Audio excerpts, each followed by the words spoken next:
পৃথিবীর দিকে এগিয়ে আসছে একটি বিশালাকার গ্রহাণু। সম্প্রতি এই তথ্য জানিয়েছে ইসরোর বিজ্ঞানীরা।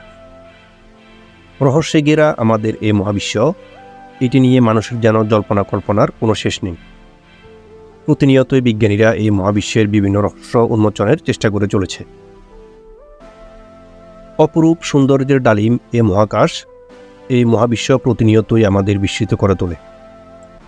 মহাকাশে যেই সকল গ্রহ নক্ষত্র রয়েছে সেগুলো নির্দিষ্ট দূরত্ব ও নিজ নিজ অবস্থানে, কিন্তু কালের বিবর্তনে বিভিন্ন গ্রহাণুও ছুটে যায় বিভিন্ন দিকে।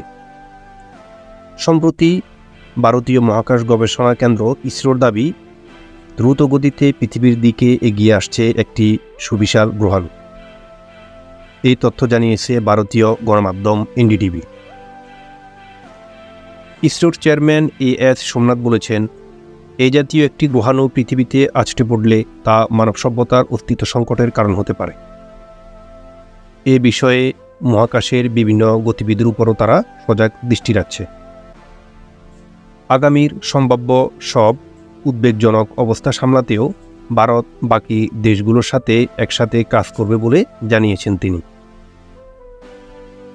পৃথিবীর দিকে এগিয়ে আসা এ গ্রহাণুটির নাম দেওয়া হয়েছে অ্যাপোসিস। প্রাচীন মিশরীয় দেবতার নামে এই গ্রহাণুটির নামকরণ করা হয়েছে। গ্রহাণুটি সর্বপ্রথম 2004 সালে আবিষ্কৃত হয়েছিল। মহাকাশ বিজ্ঞানীদের মতে এটি 2029 সালে 13 এপ্রিল পৃথিবীর কাছাকাছি চলে আসতে পারে। পরবর্তীতে আবার কাছে আসতে পারে 2036 সালে। পৃথিবীর জন্য কতটুকু উদ্বেগজনক এই গ্রহাণু তা নিয়ে চর্চা চলছে বিভিন্ন মহলে।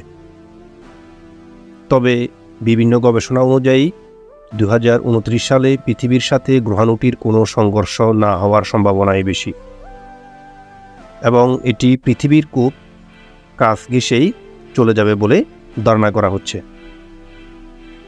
পৃথিবী থেকে 32,000 কিলোমিটার উপরে রয়েছে এই গ্রহাণুটি। এরকম বিশালাকৃতির কোনো গ্রহাণু পৃথিবীর এত কাছাকাছি আসেনি বলেও জানিয়েছে বিজ্ঞানীরা।